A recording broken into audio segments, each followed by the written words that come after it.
Hi guys, let's learn journal meeting together. तो आज हम डिस्कस करेंगे सेक्शन 96 से लेके सेक्शन 100 तक एंड बनाऊंगी याद। क्या याद कराने वाली हूँ मैं आपको? जर्नल मीटिंग का पूरा चैप्टर। तो let's start with me with section 96 जो कहता है एनुअल जर्नल मीटिंग के बारे में। तो इसके टोटल दो क्लॉजेस हैं, 96 क्लॉज 1 एंड 96 क्लॉज 2। क्लॉज 1 बात करता है सिर्फ और सिर्फ डेट की, एनुअल जर्नल मीटिंग की डेट की। इसकी डेट कैसे बताई गई है? इन्होंने बोला कि जैसे ही क्लोजर होता है फाइनेंशियल ईयर का, पहली एनुअल जर्नल मीटिंग आप कब रखोगे? Within 9 months from the closure of the first financial year. यानी कि फाइनेंशियल ईयर के क्लोज होने के 9 महीने से पहले 9 महीने के अंदर आप क्या कर लोगे? आप पहली अपनी एजीएम को कंडक्ट करवा लोगे। दूसरी एजीएम आप कब कंडक्ट करवाओगे? वो आप करवाओगे जब आपकी रिलेवेंट फाइनेंशियल ईयर होगी उसके विद इन 6 मंथ्स के अंदर। तो बेसिकली मैंने आपको सिर्फ दो ही डेट्स बताई और 96 क्लॉज 1 में बताई हैं। क्लियर हो गया इतना? चलो अब आगे करते हैं। आगे क्या है? Top 100 listed entities. अगर टॉप 100 लिस्टेड एंटिटीज है तो उन्हें विद इन 5 मंथ्स का टाइम पीरियड दिया गया है। उसके बाद मैं आपको एक बात बताना चाहूंगी कि ओपीसी पर ये चीज बिल्कुल अप्लाई नहीं होती है। भैया क्यों नहीं होती है? अरे ओपीसी क्या करे? ओपीसी में एक ही तो बंदा है पूरी कंपनी को चलाने के लिए, तो वो क्यों आएगा भाई? उसको क्यों इतनी कंप्लायंसेस में हम डाल देंगे? That is a very basic thing to understand. उसके बाद अब मैं आपको बताऊंगी 96 क्लॉज 2 के बारे में। अब क्लॉज 2 क्या बोलता है? देखो, क्लॉज 2 सीधी बात करता है। सबसे पहली बात डे, प्लेस और टाइम, क्योंकि डेट की बात 96 क्लॉज 1 में मैं आपके साथ कर चुकी हूँ। अब डे, प्लेस एंड टाइम की बात करेंगे। अगर मैं टाइम की बात करूँ तो सुबह 9 बजे से लेके शाम के 6 बजे तक की बीच में, क्योंकि बिजनेस आवर्स होते हैं, हमें पता है ना बिजनेस आवर्स होते हैं, तो बिजनेस आवर्स के बीच में ही आप मीटिंग को कंडक्ट करवा सकते हो। दूसरा पॉइंट टाइम का, टाइम हो गया, सॉरी टाइम हम कर चुके हैं। फिर हमारा था डे। डे क्या है? 3 नेशनल हॉलीडेज है जिसको आपको एक्सक्लूड करना पड़ेगा। गांधी जयंती 2 अक्टूबर, सेकेंड थिंग हमारा रिपब्लिक डे आ जाएगा 26 जनवरी। उसके बाद हमारा क्या आने वाला है? उसके बाद आएगा इंडिपेंडेंस डे 15 अगस्त। तो बेसिकली हम ये 3 डेज को एक्सक्लूड कर देंगे। ये डे में आ गया। टाइम 9 बजे से लेके 6 बजे तक बिजनेस आवर्स हो गया, डन। अब प्लेस डिस्टिंग्विश है किसके बेसिस पर? लिस्टेड कंपनी, अनलिस्टेड कंपनी या गवर्नमेंट कंपनी। अगर मैं आपके सामने बात करूं अनलिस्टेड कंपनी की, तो अनलिस्टेड कंपनी भैया अनलिस्टेड है, स्टॉक एक्सचेंज से कोई वास्ता नहीं है इनका। क्या करेंगे? कभी भी करो मीटिंग, कभी भी कंडक्ट करवा सकते हो आप मीटिंग को, कोई चक्कर नहीं है। बस आपको बाकी सारे मेंबर्स का कंसेंट लेना पड़ेगा, डन। अब हम आते हैं किसके ऊपर? अब हम बात करेंगे गवर्नमेंट कंपनी की। अगर मैं गवर्नमेंट कंपनी की बात करूं तो गवर्नमेंट कंपनी भी registered office of the company में ही करवा सकती है। गवर्नमेंट कंपनी है, सख्त कार्रवाई होती है, सब कुछ बहुत सख्त होता है, स्ट्रिक्ट कंप्लायंसेस है। रजिस्टर्ड ऑफिस में ही ये अपनी मीटिंग को कंडक्ट करवा सकते हैं या फिर किसी भी जगह पर जहां पर आपका रजिस्टर्ड ऑफिस सिचुएटेड है। That's it, done. Section 8 company की अगर मैं बात करूं इसके अंदर, क्योंकि मैंने ओपीसी के एक्सेप्शन आपको दे रखी है, वो तो इंक्लूड ही नहीं होता, लेकिन सेक्शन 8 कंपनी का क्या चक्कर है कि जो बोर्ड है ना, बोर्ड बिफोर हैंड डिसाइड करके रखती है डे, टाइम एंड प्लेस को। That's it. Now we'll move on to 97 section that is very easy. Default in holding the annual journal meeting और power of tribunal to call AGM. तो इसके दो headings दी हुए हैं, या तो डिफॉल्ट कर दिया आपने AGM को कंडक्ट करवाने में, या फिर ट्रिब्यूनल की पावर को बताया गया। देखो, अगर आप कोई गलती करोगे कंपनी में तो किसके पास जाओगे? या आपकी कंपनी में कोई गलती करेगा तो वो किसके पास जाएगा? किसको बताएगा? किसकी मदद लेगा? ट्रिब्यूनल की मदद लेगा। तो यहाँ बिल्कुल यही चीज बोली गई है कि अगर कोई भी डिफॉल्ट हो जाता है AGM को कंडक्ट करवाने में, होल्ड करने में, तो कोई भी मेंबर जो होता है ना कंपनी का, वो क्या करेगा? एप्लीकेशन दे देगा किसको? ट्रिब्यूनल को। क्लास में अगर कोई बच्चा गलती कर देता है तो फिर बेसिकली मॉनिटर क्या करता है? वो एप्लीकेशन दे देते हैं टीचर को, वैसे यहाँ पे एप्लीकेशन दे देंगे आप ट्रिब्यूनल को।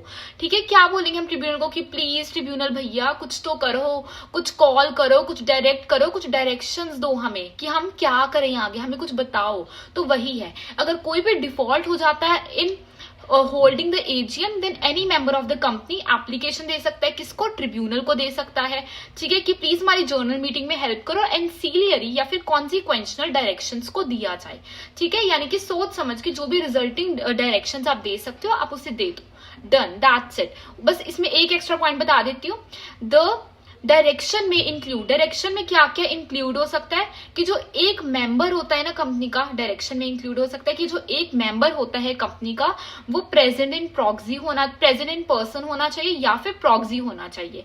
ठीक है, तभी जो मीटिंग होती है वो कॉन्स्टिट्यूट होगी। ठीक है, इसके बारे में हम आगे वाले सेक्शन में ज्यादा क्लैरिफिकेशन लेंगे।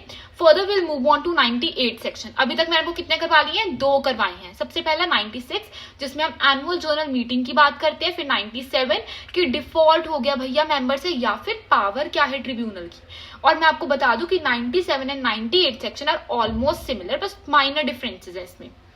तो 98 क्या बोल रहा है, बाय ट्रिब्यूनल, कि ट्रिब्यूनल क्या करेगा अगर ट्रिब्यूनल को लग रहा है कि बहुत ही इम्प्रैक्टिकेबल हो गया है कॉल करना, कंडक्ट करना है, फिर होल्ड करना मीटिंग को। ट्रिब्यूनल क्या करेगा, ट्रिब्यूनल या तो बाय सुओ मोटो, खुद की मर्जी से जो उसको लगता है वो कर देगा, वो खुद से बुलावा दे देगा, या फिर देखो या तो वो खुद से आकर तुम्हारी मदद कर रहा है, दूसरी बात, या तो एप्लीकेशन रिसीव हो रही है बाय डायरेक्टर, कोई डायरेक्टर है जो ट्रिब्यूनल को एप्लीकेशन दे रहा है कि प्लीज आओ, कॉल करो, होल्ड करो या कंडक्ट करवाओ मीटिंग को। उसके बाद एप्लीकेशन रिसीव्ड बाय मेंबर, कोई मेंबर है जो आपको क्या दे रहा है, एप्लीकेशन दे रहा है। किसको दे रहा है एप्लीकेशन, ट्रिब्यूनल को दे रहा है। तीन चीजें हैं, सुओ मोटो, ठीक है, मोटो जो भी इसको बोलते हैं, उसके बाद application received by director, and third point is application received by member. अगर डायरेक्टर अब कौन सा जा रहा है, देखो डायरेक्टर कौन सा जाएगा अब उसके पास, डायरेक्टर जाएगा एंटाइटल्ड टू वोट वाला, ठीक है, जो एंटाइटल्ड है कि वो वोट दे सकता है वही जाएगा किसके पास, ट्रिब्यूनल के पास जाएगा। उसकी इतनी औकात भी तो हो ना कि वो जाए ट्रिब्यूनल के पास, तो कैसे होगी उसकी औकात इतनी, सीधी सी बात है, वोट देने वाला हो, वो वोट देने वाला होगा, इतना वोट दे सकता होगा, तभी वो डायरेक्टर एप्लीकेशन भी दे सकता होगा ट्रिब्यूनल को। उसके बाद जो रिसीव्ड बाय मेंबर, अगर ट्रिब्यूनल को मेंबर की एप्लीकेशन को रिसीव करता है तो उसमें भी ये देखना है कि वो मेंबर के इतना एलिजिबल था कि वो वोट दे सके जो मुझे आगे एप्लीकेशन पकड़ा रहा है, ये चीजें कंसिडर करनी होंगी। तो basically 96, 97 and 98 we are done. उसके बाद में हम आते हैं 99 सेक्शन पर, जो किसकी बात करता है, पनिशमेंट फॉर डिफॉल्ट की। अगर आपसे कोई पनिशमेंट हो गई है, अगर आपसे कोई गुनाह हो गया है, कोई ऑफेंस हो गया है, तो आपको पनिशमेंट मिलेगी। कितनी पनिशमेंट मिलेगी, फाइन मिलेगा 1 लाख रुपए का। कितने का फाइन मिलेगा आपको, 1 लाख रुपए का। उसके बाद 5,000 हर दिन भरना पड़ेगा जब तक अपनी गलती को आप सुधार नहीं देते, जब तक आप कंडक्ट नहीं करवा लेते, होल्ड नहीं करवा लेते, कॉल नहीं कर देते मीटिंग को, तब तक आपको 5,000 का जो डिफॉल्ट है आपने जो किया है आपको भरना पड़ेगा। तो that's it. Now will move on to section 100। Section 100 को मैं 2 हिस्सों में बांटने वाली, क्लॉज 1 एंड क्लॉज 2 में। क्लॉज 1 सीधी सी बात बोलता है कि बोर्ड कह रहा है, बोर्ड खुद से मीटिंग बुला रहा है, एक्स्ट्राऑर्डिनरी जर्नल मीटिंग। और क्लॉज 2 में रिक्विजिशनिस्ट यानी कि मेंबर्स हैं जो बोर्ड को रिक्वेस्ट कर रहे हैं कि भैया प्लीज मीटिंग कंडक्ट करवा लो, ठीक है। तो पहला क्लॉज हम पढ़ते हैं जिसमें हम क्या करें, calling of meeting by board.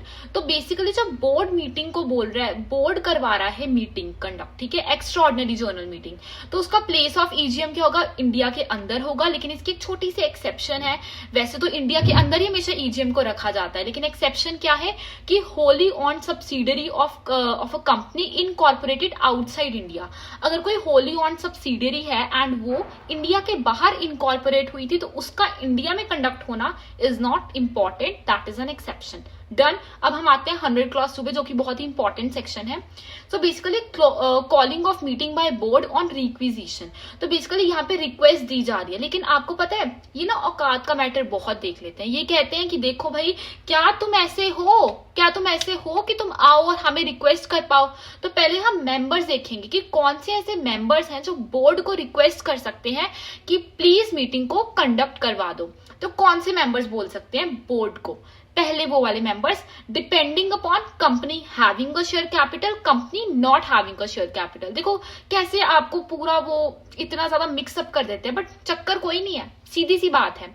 ये इतना आपको समझाने की कोशिश कर रहे हैं कि अगर आप चाहते हो कि कॉल करना है, आपको मीटिंग बुलानी है, ठीक है, एंड आप रिक्विजिशनिस्ट हो, जैसे कि मैं रिक्विजिशनिस्ट हूं, आप बोर्ड हो, मैं आपको रिक्वेस्ट कर रही हूं कि प्लीज बोर्ड आप मीटिंग को कंडक्ट करवा दीजिए।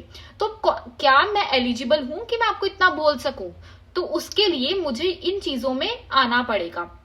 सपोज करो हमारी कंपनी है, company having a share capital वाली, राइट। अब मैं मेंबर हूं, मेरी 2 कंडीशन बनती है। एक तो मेरे पास वोटिंग राइट होना चाहिए। अगर मेरे पास वोटिंग राइट है तो मुझे कोई हिला भी नहीं सकता कि मैं आपको ना बोलूं, बोर्ड को ना बोलूं कि भैया प्लीज मीटिंग कंडक्ट करवा लो। Company having a share capital वाली में एक तो हम वोटिंग का क्राइटेरिया देख लेते हैं और एक हम क्राइटेरिया देख लेते हैं पैसों का, यानी कि पेड अप शेयर कैपिटल का। तो आपकी paid up share capital not less than 1/10 of paid up share capital of the company होनी चाहिए। जैसे मेरी जो पेड अप शेयर कैपिटल है वो पूरी कंपनी की जो पेड अप शेयर कैपिटल का जो टोटल है उसके नॉट लेस देन, यानी कि 1/10 से ज्यादा होनी चाहिए, 1/10 से कम नहीं होनी चाहिए। देखो पैसा होगा तो आपको करने देंगे, नहीं होगा तो आपको नहीं बोलेंगे कि आप तो बोल ही नहीं सकते, आप तो रिक्वेस्ट ही नहीं कर सकते हो। तो बेसिकली आप रिक्वेस्ट तभी कर सकते हो अगर आपकी पूरी कंपनी की पेड अप शेयर कैपिटल जो है उसका 1/10 हिस्से से ज्यादा आपके पास है, ठीक है, तभी आप कर सकते हो बोर्ड को रिक्वेस्ट। दूसरा, आपके पास वोटिंग राइट होना चाहिए, ठीक है। अब मैं बात करती हूँ company not having a share capital. इसमें मैंने क्या पढ़ा, इसमें भी यही सीन होता है। बस देखो, अगर शेयर कैपिटल वाली कंपनी ही नहीं है तो ऑब्वियस ही बात है इसमें मैं पेड अप शेयर कैपिटल की बात क्यों करूंगी, मैं यही बोलूंगी ना उसकी सिर्फ वोटिंग पावर का क्राइटेरिया लेकर चलूंगी। तो इसमें मैं सिर्फ वोटिंग पावर का ही क्राइटेरिया लेकर चलूंगी कि not less than 1/10 voting power होनी चाहिए उस पर्सन की, रिक्विजिशनिस्ट की, अगर वो रिक्वेस्ट करना चाहता है बोर्ड को कि वो मीटिंग को कॉल करवा दे। डन हो गया 100 clause 1, 100 clause 2। I hope it is done, crystal clear. अब हम मूव ऑन करते हैं प्रोसीजर पर। मैं आपको पूरा ईजीएम का ना प्रोसीजर बताने वाली हूँ। ये सिर्फ एक प्रोसीजर नहीं है, ये कहानी है जो हमें रटनी है। हमें पता होना चाहिए कि ईजीएम होगी कैसे। देखो, सबसे पहला क्या होता है, रिक्विजिशन का फॉर्म एंड डिपॉजिट। जो रिक्विजिशन है ना वो रिक्वेस्ट करता है, क्या करता है, वो रिक्वेस्ट करता है, ठीक है ना। वो पूरा देखो, अब ऐसे तो बोलेगा नहीं बोर्ड के पास जाके कि प्लीज, है ना, मतलब ऐसे मीटिंग, नो, वैसे नहीं करेगा। वो क्या करेगा एग्जैक्टली, वो सीधी सी बात करेगा, वो राइटिंग में लिखेगा। प्रोफेशनल रिक्विजिशनिस्ट है वो प्रॉपर राइटिंग में मेंशन करेगा कि देखो भाई फॉर्म एंड डिपॉजिट को बनाना है, तो राइटिंग में पूरा लिख देगा। Step 1, requisition form and deposit पूरा वो बना रहा है, वो राइटिंग में लिख रहा है कि देखो देखो कि ये बिजनेस मुझे कंडक्ट करवाना चाहता हूँ, सबके साइन मैंने करवा दिए हैं, अब मैं इसे registered office of the company में डिपॉजिट कर रहा हूँ। जैसे ही वो डिपॉजिट कर देते हैं, जिस तारीख पर वो डिपॉजिट करते हैं उस तारीख का नाम भी दिया हुआ है इन्होंने। क्या नाम है उसका, date of receipt of valid requisition, date of receipt of valid requisition. Repeat after me, date of receipt of valid requisition. Done. उसके बाद क्या हो रहा है, अब देखो हमने तो अपना, मैं रिक्विजिशनिस्ट थी, मेरे से जो बना मैंने कर दिया। अब आप बोर्ड हो, आपकी ड्यूटी है कि मुझे रिस्पॉन्स करो। तो स्टेप 2 में हम बोर्ड के रिस्पॉन्स को डिकॉर्ड करेंगे। तो बेसिकली बोर्ड की ड्यूटी होती है to call the EGM. Board की क्या ड्यूटी होती है कि वो ईजीएम को कॉल करे, है ना। अब हमने रिक्वेस्ट कर दी, अब आप बोर्ड करो ना अपना काम, जाओ एक्स्ट्राऑर्डिनरी जनरल मीटिंग को शुरू करो। तो बेसिकली बोर्ड को मिलता है 21 दिन का टाइम। अगर मैंने date of receipt of valid requisition से लेकर 21 दिन तक का टाइम मिलता है बोर्ड को कि वो एटलीस्ट ईजीएम के लिए नोटिस देना शुरू करते, बुलावा दे दे ईजीएम का, ठीक है। डन। उसके बाद पूरा टोटल टाइम जो बोर्ड को मिलता है वो date of receipt of valid requisition से लेकर 45 डेज तक का मिलता है। इसके बीच में जो 21 डेज का टाइम है ना वो मीटिंग को कॉल करने का है, करेक्ट। एंड जो date of receipt of valid requisition से जो टोटल टाइम पीरियड है वो 45 डेज का है कि 45 डेज तक तुम एटलीस्ट मीटिंग को बुला ले, मतलब मीटिंग कंडक्ट करवा दो। बुलाना नहीं है, बुलाना 21 दिन तक ही था, लेकिन 45 डेज तक तो मीटिंग को भैया तुम करा लो, कंप्लीट करवा लो, कंडक्ट करवा लो मीटिंग को। लेकिन रिक्विजिशनिस्ट जो होता है वो आम बंदा तो है नहीं है, उसके पास कितनी एलिजिबिलिटी थी हमने डिस्कस की थी, है ना, की थी ना डिस्कस कि 1/10 वगैरह इतना होना चाहिए इसको। डन। लेकिन अब इसमें क्या है कि अब बोर्ड को पूरा टाइम मिल रहा है कि आपको 21 दिन के अंदर मीटिंग को कॉल करवाना है और टोटल 45 डेज के अंदर अंदर आपको क्या करवाना है, मीटिंग को कंडक्ट करवाना है। रिक्विजिशनिस्ट देखेगा कि 21 दिन तक इसने मीटिंग को कॉल नहीं किया है, रिक्विजिशनिस्ट को चढ़ जाएगा गुस्सा, वो कुछ नहीं करेगा भैया, वो कहेगा तुम रहने दो, अब हम आ गए हैं, अब हम खुद ही सब संभाल लेंगे, ठीक है। वही कॉल करेंगे, वही हेल्ड करेंगे, किसको, मीटिंग को। कब से, ठीक है ना, उनको भी पूरा टाइम मिलेगा। एक बार हम पूरा स्टेप देखते हैं इसका। फेलियर ऑफ बोर्ड हो गया to call the EGM within 21 days, requisitionist made themselves call plus held meeting. फिर उसके बाद क्या आता है, रिक्विजिशनिस्ट को मैंने आपको बता दिया कि रिक्विजिशनिस्ट अब बीच में आता है, वो कहता है कि भैया हट जाओ, अब हम आए हैं, अब हम करेंगे। तो time limit when EGM is called by requisitionist. EGM, अब ईजीएम जो रिक्विजिशनिस्ट को करवानी है ना उसको 3 महीने का टाइम मिलता है। अब ये 3 महीने का टाइम शुरू कब से होता है, जब से date of receipt of valid requisition, मैंने तभी बोला था कि इसको अभी से याद कर लो कि इसी डेट से सारी डेट्स कनेक्टेड हैं, ठीक है। इतना डन हो गया कि ईजीएम के लिए रिक्विजिशन इसको कितना टाइम मिलेगा, 3 महीने का। बोर्ड को कितना मिला था कंडक्ट करवाने के लिए, 45 डेज का, और बोर्ड को कॉल करने के लिए मीटिंग को कितना टाइम मिला था, 21 दिन का, करेक्ट। डन। चलो अब आते हैं कि अब देखो, अब रिक्विजिशन इसने आया, बोर्ड ने काम नहीं किया, बोर्ड का फेलियर हो गया, तो खर्चा किसको, देखो मीटिंग का बहुत खर्चा होता है भैया, नोटिस देने पड़ते हैं, इधर उधर नोटिस दो, सब कुछ करवाओ, है ना। उसके बाद जो वो आते हैं, ट्रैवलिंग एक्सपेंसेस, बहुत चीजें हो जाती है, बहुत इंक्लूडेड होता है। तो अब क्या होगा, अब रिक्विजिशनिस्ट क्या करेगा, रिक्विजिशनिस्ट को आएगा खर्चा, और वो बाद में ये सारा का सारा खर्चा किससे वसूल करेगा, उस डायरेक्टर से जिसकी गलती थी, या फिर वो कंपनी से सारा का सारा पैसा वसूल करने वाला है, जो भी उसका खर्चा हुआ। तो ईजीएम में मैंने कुछ नहीं पढ़ाया, मैंने बस आपको इतना बोला कि 100 क्लॉज 1 होता है, 100 क्लॉज 2 होता है, एंड प्रोसीजर पूरा का पूरा रूल 17 में दिया हुआ है। क्लॉज 1 के अंदर मैंने आपको क्या बताया था कि मीटिंग जो होती है उसे कौन कॉल करता है, बोर्ड BOD, बोर्ड हमारा कॉल करता है, करेक्ट। क्लॉज 2 में मैंने आपको बताया कि भैया बोर्ड ने ये रिक्विजिशनिस्ट खुद बोर्ड को रिक्वेस्ट कर रहे हैं कि मीटिंग को कंडक्ट करवा लीजिए, और उसका जो टाइम पीरियड है, जो डेट्स हैं, वो पूरा का पूरा प्रोसीजर में था, करेक्ट। अब हम कंटिन्यू करेंगे सेक्शन 106 को। अब मैं ये क्यों लेकर आ रही हूँ सेक्शन 106, क्योंकि मैं चाहती हूँ कि इस चैप्टर के जो 13.5 सेक्शंस मैंने, क्योंकि गिनती करके रखी है और मैंने आधा आधा बांट दिया चैप्टर को, तो आई वॉन्ट कि 13.5 सेक्शंस जो है वो हमारे कंप्लीट हो जाए, एंड सेक्शन 106 अब हम कवर करेंगे।